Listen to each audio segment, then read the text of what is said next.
Saudara, Israel klaim siap serang Iran asal dapat lampu hijau dari Amerika Serikat. Di sisi lain, Donald Trump bilang masih menunggu kesepakatan dengan Iran. Pertanyaannya, akankah diplomasi menjadi jawaban atau justru lampu hijau dari Washington yang akan menyulut api perang yang lebih besar? Kita bahas bersama dengan pakar geopolitik dan keamanan nasional, Wibawanto Nugroho Widodo, dan juga Atase Pertahanan Iran tahun 2009 hingga 2012, Majen Purnawirawan Budi Pramono. Selamat petang semuanya.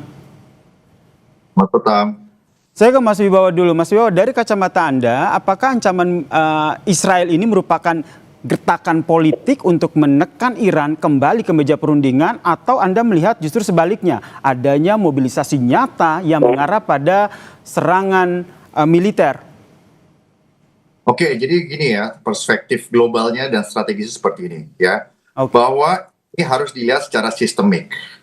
Amerika sebagai superpower saat ini ya, itu mempertaruhkan segala sesuatunya untuk memastikan bahwa regional security structure di Timur Tengah itu tidak berubah seperti sekarang ya.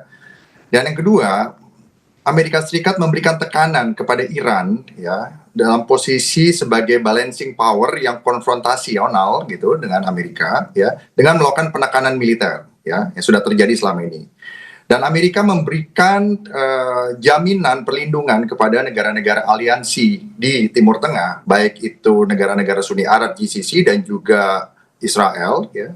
Dan juga memastikan bahwa Amerika Serikat mendapatkan akses penuh kepada choke points Selat Hormuz ya.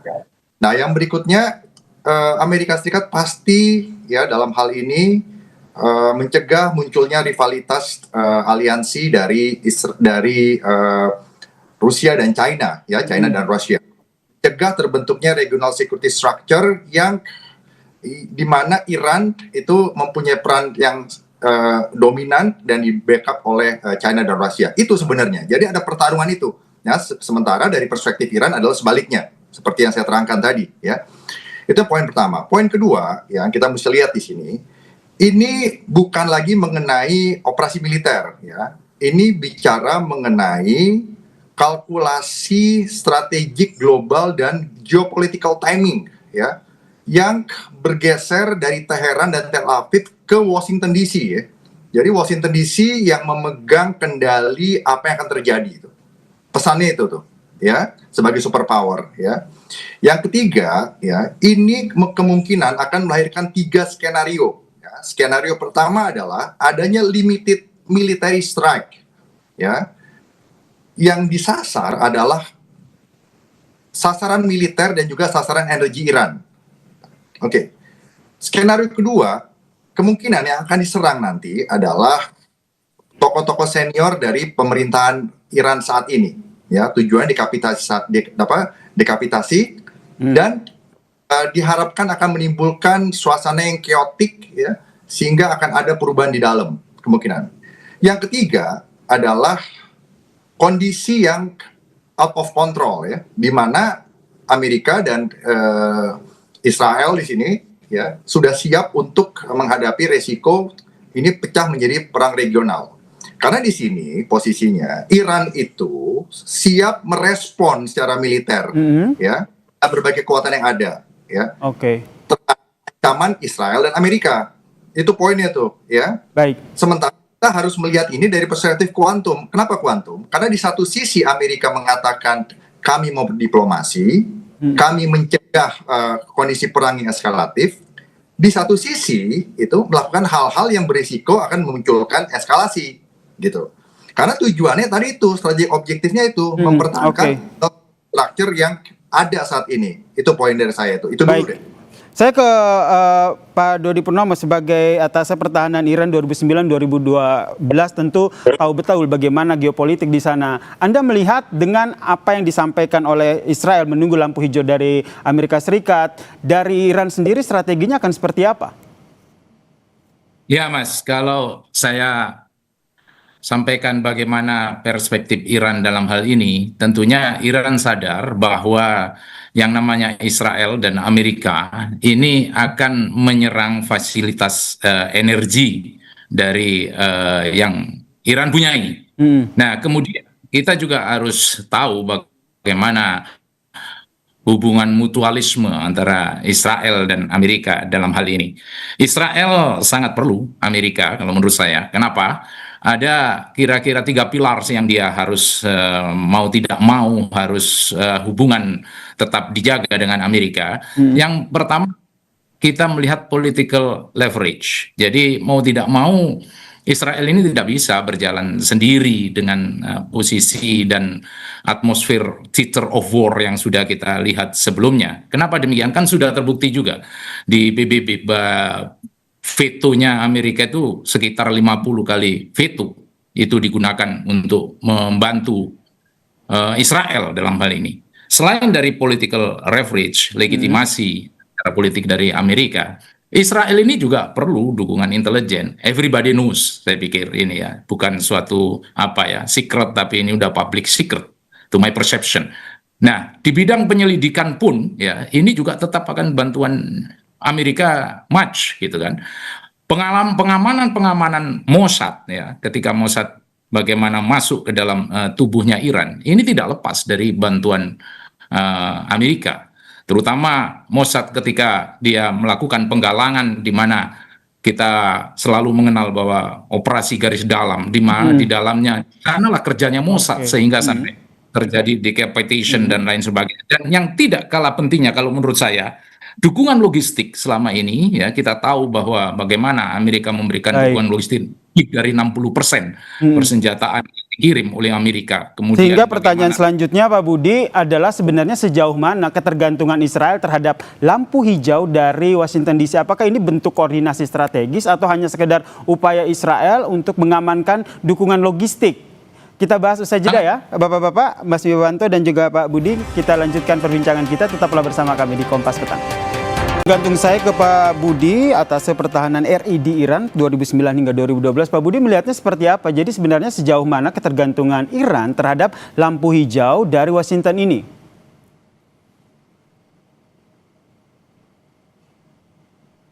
Pak Budi? Ya, jadi sejauh mana ketergantungan Israel terhadap lampu hijau dari Washington? Ya, Mas, tadi sudah saya sampaikan, baik secara politik, baik secara intelijen, maupun secara logistik, ini semuanya depend on Amerika. Dan depend on Amerika ya. pun persepsi Amerika saat sekarang ini, kalau dalam kehidupan militer ini Mas ya, ada perintah komandan, kemudian isi senjata. Nah, itu pasti dijawab sama anggota itu, senjata isi dan terkunci. Nah, ini saya mengquote apa yang disampaikan oleh Menhannya Amerika, Pete Hegseth ini. Dia udah menyatakan bahwa locked, loaded. Jadi senjatanya memang sudah isi, munisi isi, terkunci. Tinggal ada perintah aba-aba buka kunci, kemudian sasaran, nah tembak. Nah, jadi apa artinya?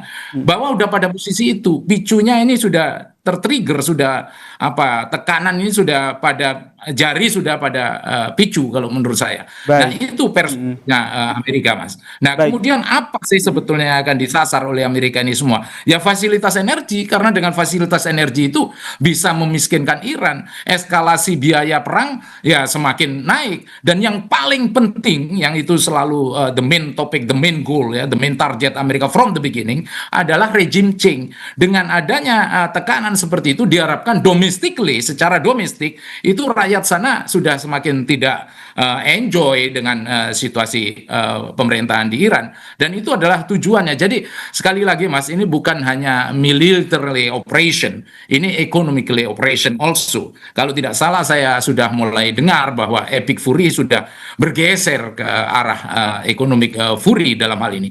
Jadi sekali lagi kalau bicara ketergantungan, sangat ketergantungan, namun Amerika is not remote control to Israel.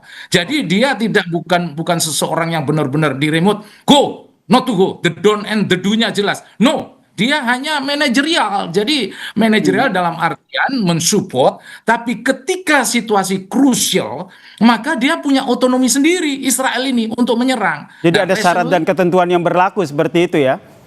Betul, exactly. Oke. Jadi waktu cerita yang di Islamabad kan in the middle of the agreement ya perjanjiannya di Islamabad, apa yang dilakukan oleh Israel? Langsung directly dia serang attack di Lebanon, Hizbullah yang di sana. Nah, ini kan akan terulang seterusnya. Ini akan lesson learn, pembelajaran bahwa begitulah kira-kira stereotype karakter daripada Israel. Israel itu sendiri. Boleh Oke. mendapat bantuan dari Amerika, tapi in term of military operation yang very certain target, itu dia akan melakukan otonominya sendiri. Ya apa istilahnya leverage-nya dia sendiri. Karena dia sadar bahwa momentum itu not twice. Momentum itu tidak akan terjadi dua kali. Sekali ketika dilihatnya Iran dalam keadaan lemah, baik economically, militarily dia lemah, maka saat itulah Israel akan menghajar. Baik, jadi seperti kata yang Anda sampaikan tadi, tergantung Amerika, yang dipertimbangkan oleh Amerika juga bagaimana kondisi Iran saat ini. Saya ke Mas Wibawa, kalau tadi kata Pak Budi semua tergantung Amerika, di sisi lain Israel sendiri tidak bisa diatur